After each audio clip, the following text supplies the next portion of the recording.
이사야 53장은 여러분들이 많이 들어보신 내용이라고 생각이 됩니다.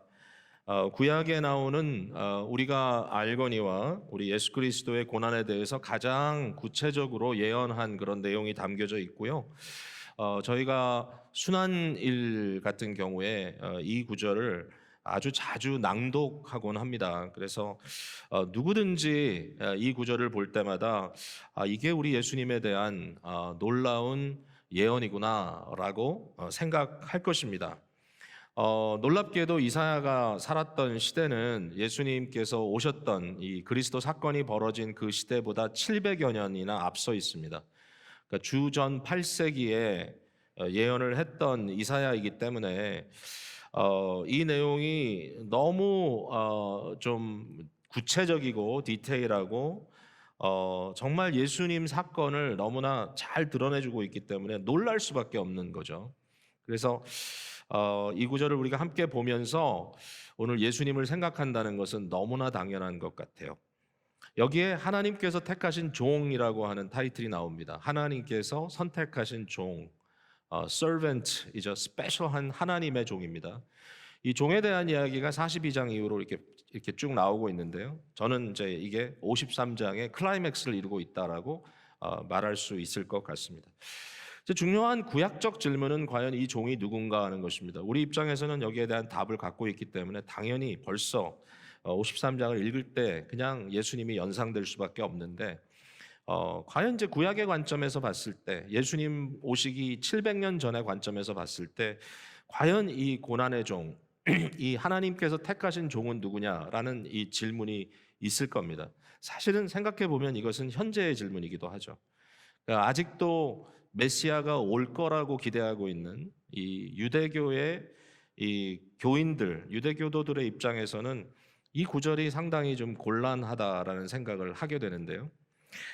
제가 좀 이렇게 몇 군데를 살펴봤더니 특별히 요즘에 그 유대인들을 위해서 그 전도를 하고 선교를 하는 그런 기관들이 좀 있지 않습니까? 그 중에 그 Chosen People Ministry라고 하는 기관이 있더라고요. 그러니까 뉴욕을 아마 베이스로 하고 있는데 이 기관이 유대인들을 위한 유대인들의 사역으로 이렇게 이제 돼 있는데 그러니까 이 유대인들 중에 예슈아라고 부르죠.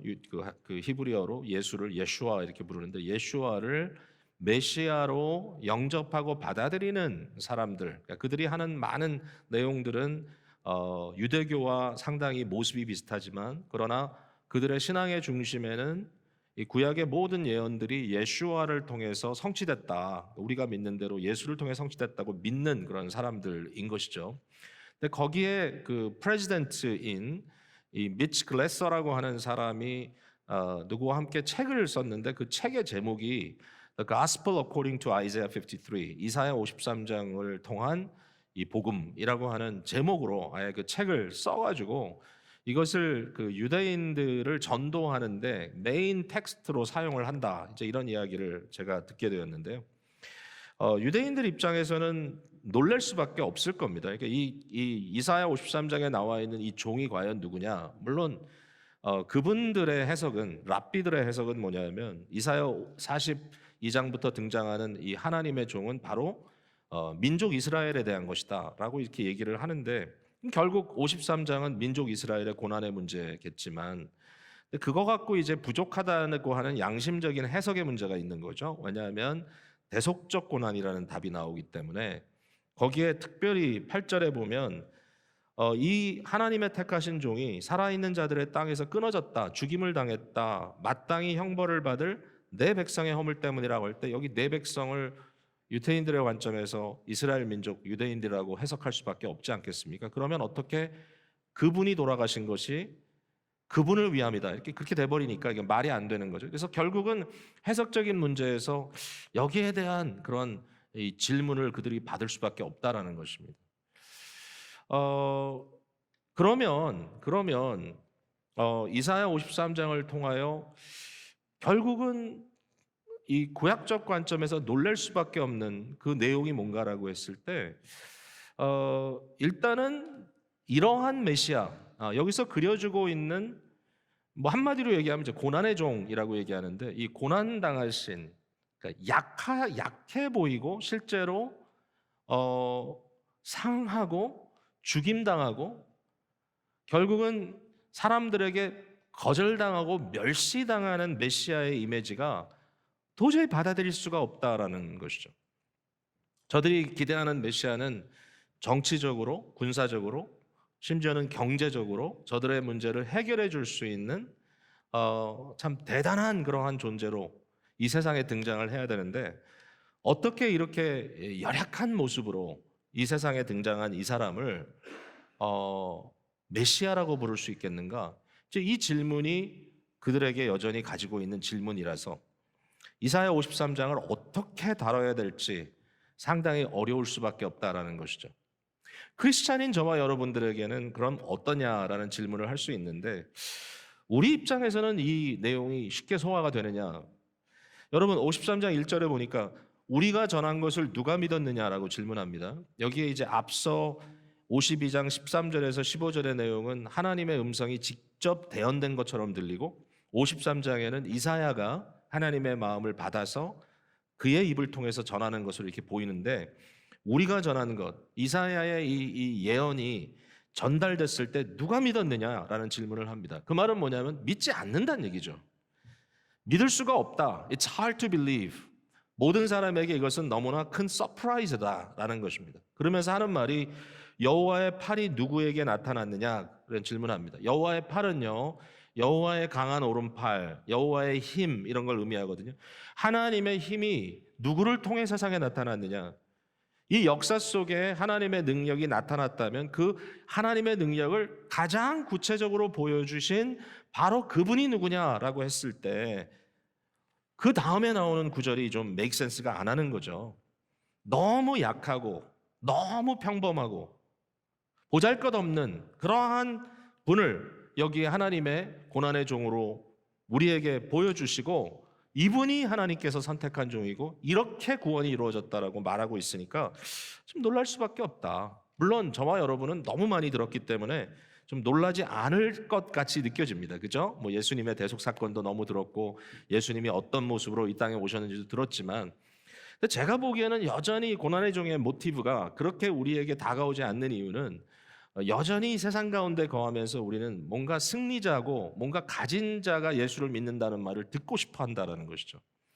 여전히 간증을 하는 사람들을 보면 뭔가 세상에서 잘 나가는 사람들이 하는 거죠. 요새 올림픽이 지금 벌어지고 있는데 여러분 올림픽 금메달리스트가 와가지고 내가 예수 믿어요 그러면 막 박수치고 좋아할 텐데 예선에서 탈락한 사람이 와가지고 나 예수 믿어요 그러면 그냥 집에 조용히 가세요라고 얘기하는 경우가 더 많지 않겠는가라는 것이죠. 그게 여러분 생각해도 그럴 것 같잖아요. 그러니까 현재 상황 자체가 아무리 우리가 이렇게 얘기한다고 해도 내용을 들여다봤을 때 여전히 이것은 놀랍다. 이것을 우리가 깨닫게 된다라는 것입니다. 이 복음 안에는 놀람의 요소가 담겨져 있다는 것을 생각하게 되는데 자, 무엇 갖고 우리가 놀라는가 한번 생각해 볼게요. 첫 번째로 우리가 놀라는 이유는 메시아의 모습 자체를 갖고 놀랄 수밖에 없습니다. 여기 2절에 보니까 그는 주 앞에서 자라나기를 연한 순 같고 마른 땅에서 나온 뿌리 같아서 고운 모양도 없고 풍채도 없은즉 우리가 보기에 흠모할 만한 아름다운 것이 없다 그랬습니다. 여기에 연한 순이라는 말은요 강함이 없다라는 얘기겠죠. 거기에 어떤 특별함이 없었다는 것이죠. 그냥 일반적인 싹이 난 것처럼 그냥 평범한 아이처럼 그가 왔고 자랐다.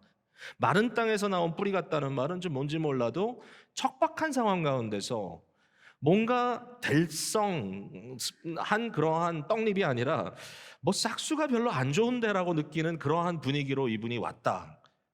이렇게 아예 그냥 노골적으로 얘기를 하고 있는 거예요.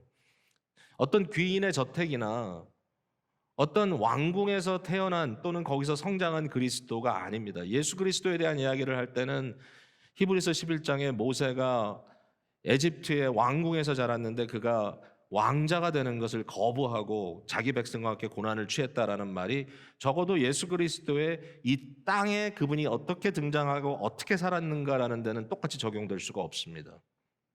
물론 하늘 보좌를 두고 내려오신 건 사실이지만 그래서 이 땅에 오신 그리스도를 볼 때 너무 그냥 볼품이 없다. 업신여김을 받았다 그랬습니다. 업신여김을 받았다. 그는 멸시를 받아서 사람에게 버림받았다 그랬습니다. 여러분, 버림받는 게 얼마나 아픈지 아시죠? 심지어는 집안에 아이가 여럿 있으면요, 특별히 중간 아이는 뭔가 나한테는 어텐션이 안 온다는 이유로 미들 차일드 신드롬 같은 것도 있습니다. 사랑을 덜 받는다. 저 사람과 비교했을 때 저 사람은 관심을 갖는 것 같은데 나는 덜 받는 것 같다. 얼마나 힘들고 아픈 일인죠. 나를 무시한다? 내가 왕따 당한다? 그거 못 참습니다. 웬만해서는.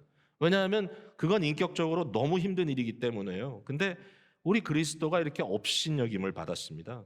아니 예수님이 왜요? 예수님 많은 사람이 따라다녔는데 그건 공생애 때 그런 상황이었고 예수님의 모든 성장과 그의 모든 삶의 과정 속에 그는 말 그대로 무시당할 만한 사람이었습니다. 사람들이 별로 대단하다고 여기지 않았습니다.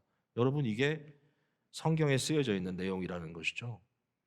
외모를 봐도 대단치 않았던 것 같아요. 흠모할 만한 아름다운 것이 없었다고 쓰여져 있고요. 그는 간고를 많이 겪었으며 질고를 아는 자라 그랬습니다. 우리는 예수님을 질병을 치료하는 치료자로만 알고 있죠. 공생애 때 그렇게 하셨지만 그러나 여기에 질고를 아는 자다, 간고를 많이 겪었다라는 말을 보면 가난하셨을 뿐만 아니라 예수님은 성장기에 많이 아프셨던 것 같습니다. 아픈 게 죄는 아니니까요.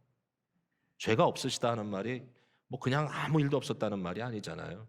많이 아프셨던 것 같아요. 그러니까 육체적으로 연약함을 지닌 분이었다는 거죠. 여러분 그렇게 생각해 보셨어요? 이거 참 놀랍습니다. 뿐만 아니라 그는 곤욕과 신문을 받았다라고 8절에 써 있습니다. 여러분 곤욕과 신문, 어떤 범죄자로 이렇게 몰려가지고 검사에게 신문 받아본 적 있으신죠? 그런 과거가 있으면 얘기를 잘 안 하시겠지만 혹시라도 그런 비슷한 경험을 했다면 그때 느낌이 어땠는지 한번 좀 듣고 싶어요. 얼마나 그게 위압적인지. 제가 학생 때 좀 학교 안에 무슨 약간 좀 불미스러운 관계적 일이 있어가지고 근데 그 가운데 이제 저도 포함이 되고 그래가지고 좀 힘들었던 적이 있는데 그냥 문제를 풀면 되는데 그때 똑똑한 친구 하나가 자기가 풀겠다 그러면서 돌아다니면서 1대1로 막 신문하고 그랬어요. 저를 신문하더라고. 1대1로 앉혀놓고 몇 월 몇 시에 어느 시간에 어디 있었느냐 이러면서 얘기하는데 검사도 아닌데 근데도 불구하고 엄청나게 위압적이더라고요. 그 순간이. 별거 아닌데도 그래가지고 한마디 한마디 질문하는데 내가 답을 하면서도 자꾸 자기를 의심하게 되고 정말 그랬나 아닌가 막 식은땀이 나고 이게 얼마나 힘든 일인가. 근데 하나님 되신 그분께서 인간이 되셔서 오셨는데 이처럼 인간들에게 신문을 당했다. 결국은 찔리고 채찍에 맞고 십자가에서 피 한 방울 남은 것 없이 다 흘러주시고 산자의 땅에서 끊어졌다 이렇게 기록되어 있습니다. 산자의 땅에서 끊어졌다. 근데 또 여기 놀랍게 기록되어 있는 게 그의 무덤이 악인들과 함께 있었다. 즉 예수 그리스도의 죽음 그것을 둘러싸고 있는 사람들은 악인들이었다. 이걸 우리가 쉽게 이해할 수 있잖아요. 그리스도와 함께 십자가에 달렸던 두 강도들, 그들의 시신과 예수님의 시신이 같이 한 장소에서 죽임당하고 거두어지고 이런 상황을 그대로 보여주고 있습니다. 근데 참 재밌죠. 여기 그가 죽은 후에 부자와 함께 있었다. 이 말이 왜 또 갑자기 부자란 말이 들어갑니까? 너무 잘 아시잖아요. 아리마대 사람 요셉이 그가 새롭게 준비해 놓은 무덤을 이렇게 쓸 줄 몰랐죠. 근데 그곳에 예수님을 모셨던 것, 부자의 무덤에 묻힌 것, 이것까지 이렇게 기록이 되어 있습니다. 그가 자기 영혼을 버려 사망에 이르게 하며 범죄자 중 하나로 헤아림을 받았다라고 하는 12절의 구절. 십자가에 달려서 자기의 영혼을 아버지께 맡기고 다 이루었다 하시며 마지막 숨을 거두시는 그 순간에 바로 그 예수님의 모습, 절대로 세상의 눈으로 보았을 때 거기에 어떤 소망이 있어 보이지 않는 거잖아요. 놀라죠. 놀랄 수밖에 없죠. 여러분 오해는 말아야 될 것 같아요. 우리가 믿는다는 예수 그리스도에 대한 믿음은 세상에서 잘 나가는 것, 거기에 근거가 있는 것은 아닌 것이 분명합니다. 뭔가 다른 비밀이 있다. 그 안에 다른 것이 있다. 자, 두 번째 우리가 볼 수 있는 이 서프라이즈는 뭐냐면요, 이 메시아의 고난 속에 대속이라는 것이 있었다는 것입니다. 대속이란 말은 좀 어려운 단어지만 대신 죽어준다, 대신 당해준다, 대신 죄를 속한다, 이런 뜻이죠. 다른 사람의 죄 때문에 또 다른 사람이 그 죄를 지고 벌을 받는다, 이런 뜻입니다. 다른 사람이 죽어야 되는데 그 옆에 사람이 대신 죽어줌으로써 그 앞선 사람들이 살게 되었다라는 뜻입니다. 이게 대속입니다. atonement입니다. 이게 참 어려운 말인데요. 이게 일반 사람들은 이해를 못해요, 솔직히. 여러분, 사실은 이 역사 속에 똑똑한 사람들이, 심지어는 크리스찬이 될까 말까 그 borderline에 있는 사람들도 내가 이 대속의 교리는 못 믿겠다 그래요. 공의롭지 않다는 거예요. 내 문제를 왜 다른 사람이 지냐? 굉장히 똑똑하고 뭐 나름대로 좀 자기 인격이 있다는 분들이 하는 말이, 내 문제를 내가 책임져야지 왜 다른 사람이 책임지냐고. 예? 아무리 예수님이 널 대속한다 그래도 그 대속의 메시지만은 내가 받지 못하겠다. 그러면서 그들이 갖고 있는 복음은 뭐예요? 예수님 닮아가서 뭐 예수님처럼 내가 좀 살고 싶다, 이런 정도의 복음이라고 생각하는 경우가 허다하다는 겁니다. 여러분, 예수님의 대속을 믿으십니까? 이게 서프라이즈예요. 그렇게 쉽지가 않아요. 근데 이걸 믿을 수 있는 근거가 있어요. 이게 구약이라는 컨텍스트에서 나오기 때문에. 뭐냐 하면요, 이스라엘 백성들에게는 이 제사법이 있었던 거예요. 제사법. 여러분 알죠? 구약의 제사법은 뭐예요? 흠없고 점없는, 아무 문제가 없는, 그러므로 정말 순전하다고 믿을 만한 짐승을 가져다가 죄가 있는 나를 대신해서 죽이는 거예요, 그 짐승을. 그래서 그 짐승의 피를 가지고 내가 죄를 씻는 거예요. 이게 구약의 죄사함의 방법이에요. 여기도 보면은 속건 제물이라는 말이 10절에 나오죠. guilt offering. 나의 죄가를 대신해서 누군가 그것을 져주었다. 근데 그게 누구냐? 바로 메시아다. 하나님의 택하신 고난의 종이 그 일을 해주셨다라고 여기 기록되어 있는 겁니다. 여러분, 이걸 믿어야 되는 거잖아요. 이게 바로 이 속죄 제물이 되신 주님, 주님의 이와 같은 대신 지어짐으로써 하나님과 평강을 누리게 됐다는 화목제물. 구약에 보면 이런 것도 나오죠. 아사엘이라고 부르는 건데요, 염소를 선택합니다. 흠없는 염소를 가져다가 그 염소의 머리에다가 대제사장이 1년에 한 번씩 일을 했어요. 머리에다 손을 얹고 모든 백성들의 죄를 거기에 전가시킵니다. 이 염소는 지가 뭘 잘못했습니까? 근데 이 백성의 죄를 짊어지고 어떡하죠? 이 광야로 그를 내쫓아 버립니다. 죽여버리는 게 아니라 내쫓아 버립니다. 근데 그건 뭐 그렇다고 해서 산다는 건 아닙니다. 광야에 가서 보나마나 맹수에게 찢길 겁니다. 중요한 건 뭐냐면 성문 밖으로 그를 내보내고 그가 베니시됨으로써, 유배당함으로써 모든 사람들의 죄를 대신 지고 갔다라는 것이거든요. 바로 그러한 개념이 우리 주 예수 그리스도가 영문 밖에서 십자가에 달려 돌아가셨다는 개념 속에 그대로 들어가 있는 거죠. 이 구약의 속죄 이 제도를 이해하면, 거기에 대한 센스를 우리가 이해한다면, 예수님이 바로 그 어린 양, 그 바로 제물, 바로 그 아사헬이라고 하는 모든 사람들의 죄를 짊어지고 가는 그 염소의 모습으로 이처럼 겪으셨다, 그가 당하셨다, 바로 그거죠. 하나님의 공의는 죄에 대해서는 반드시 심판을 해야 되고, 그 심판을 맞기 위해서는 결국은 피 흘림이 없으면 안 되죠. 근데 사함이라는 건 뭡니까? 죄를 없게 한다는 것은 그 피 흘림이 그냥 자기 죄로 죽어서는 안 되는 거잖아요. 죄 없는 피가 흘려져야 되는 거잖아요. innocent blood가. 아니, 내가 죽으면 되잖아. 안 돼요. 내가 죽으면 내 죄 때문에 내가 죽는 거예요. 그건 속죄가 아니에요. 그건 그냥 심판이지. 그래서 죄 있는 나의 피를 갖고는 안 되니까 누군가 죄 없고 흠 없는 피를 대신 흘려주셔야 되는데, 그가 누구냐? 바로 메시아라는 것입니다. 그분이 왔다. 유대인들이 이해가 안 된다는 거예요. 근데 글래서 씨에 의하면, 아까 언급했던 그분에 의하면 이사야 53장을 통해서 예수님의 의미에 대해서 제고하겠다는 사람들이 많대요. 그리고 믿는 사람도 많고, 사실은 메시아닉 주, 예수를 메시아로 받아들이는 유대인들 숫자가 굉장히 많이 늘었어요. 이런 일이 벌어지고 있어요. 자, 정말 우리가 예수 그리스도의 고난을 생각하면서 이사야 53장을 낭송하고 이것을 즐겨 이렇게 마음에 묵상하는 이유는, 정말 이처럼 더 확실하게 그리스도의 고난을 예언하고 의미를 선포한 구절이 없기 때문이고, 이것 때문에 오늘 이 구절을 보면서 우리는 놀랄 수밖에 없다. 다시 한번 여러분, 복음이 여러분을 놀라게 하는 놀라운 역사가 오늘도 여러분의 삶 속에 자리 잡게 되기를 바랍니다. 혹시라도 여러분들이 나는 별로 놀라지 않고 예수 믿었는데 그렇다면 오늘 좀 다시 한번 그것을 생각해 보시기 바라요. 여러분, 예수 그리스도의 십자가에 여러분의 모습이 보여야 합니다.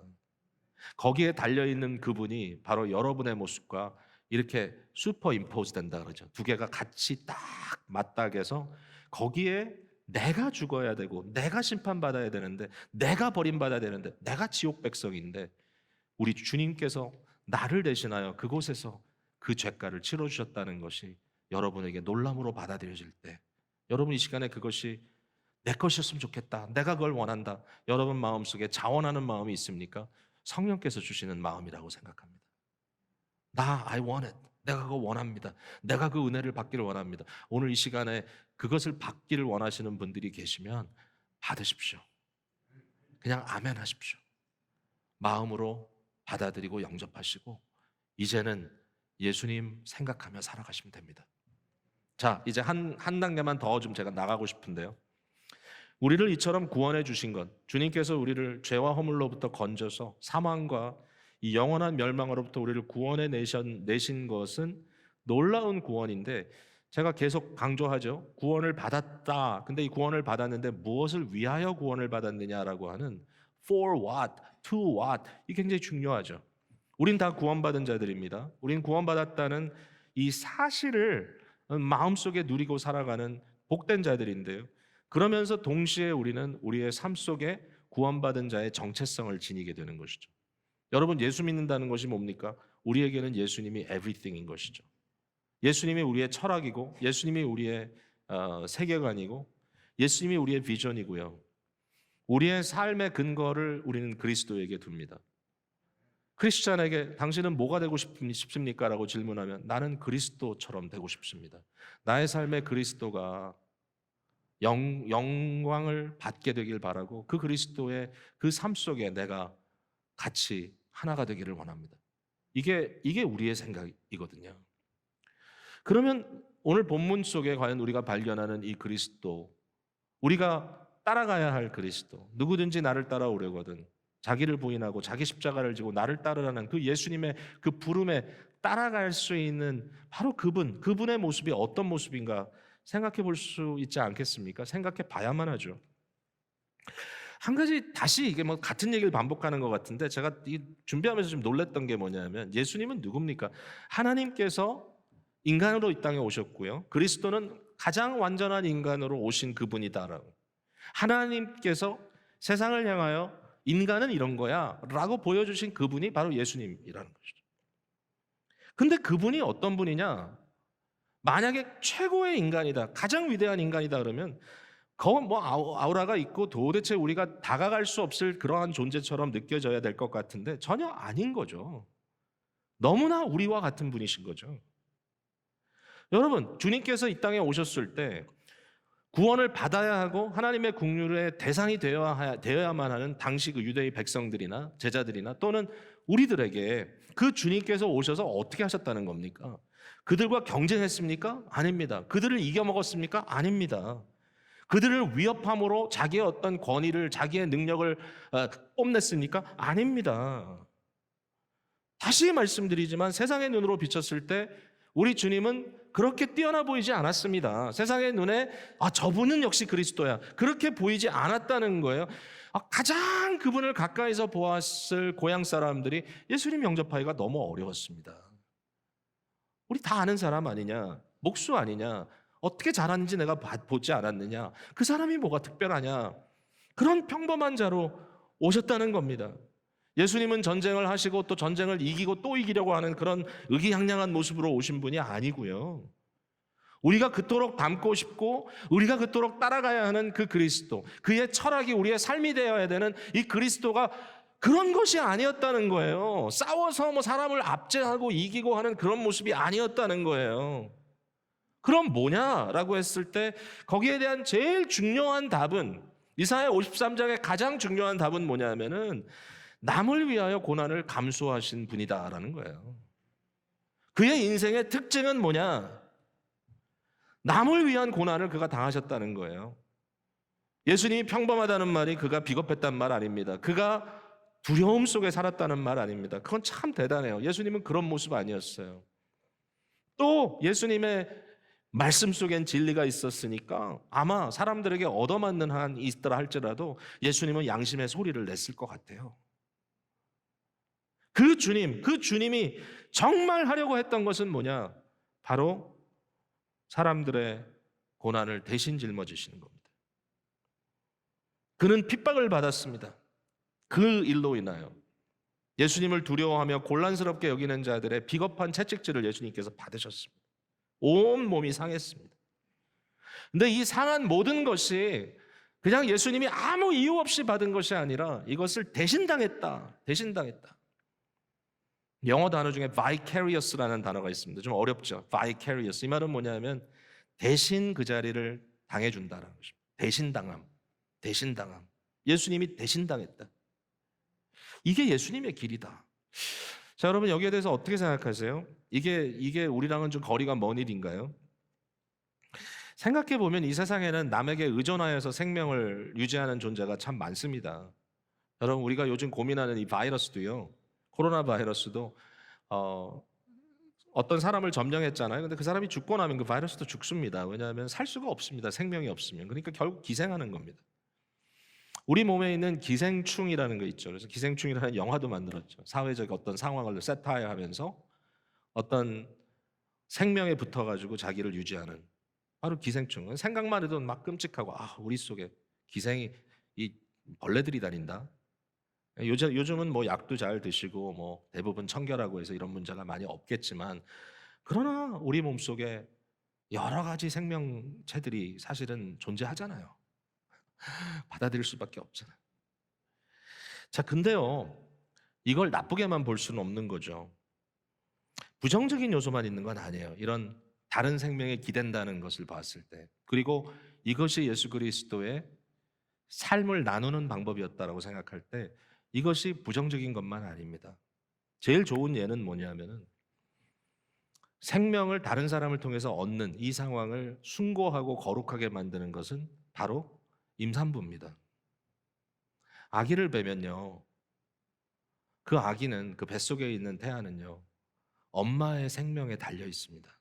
엄마가 먹여줘야 먹고요, 엄마가 키워줘야 큽니다. 네.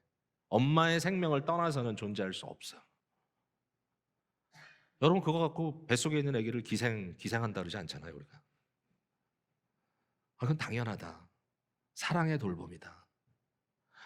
여러분 산모가 되는 분들, 우리 교회 지금 현재도 이제 임신 중에 있는 우리 교우들이 계신데요. 많은 분들이 그러시더라고요. 카페인도 안 먹어. 그렇게 좋아하는 커피, 맨날 달고 다니던 커피도 다 끊어버려요. 요새 젊은 분들은 더해요. 제가 보니까 예전보다. 제가 가까이서 아는 어떤 분은 스시를 너무 좋아하는데 어디서 들었는지 날걸 먹으면 안 된다고 들은 거예요. 그래가지고 10개월 동안 임신하는 내내 스시를 입에도 안 댔다가 아기 딱 낳자마자 스시 찾더라고요. 왜?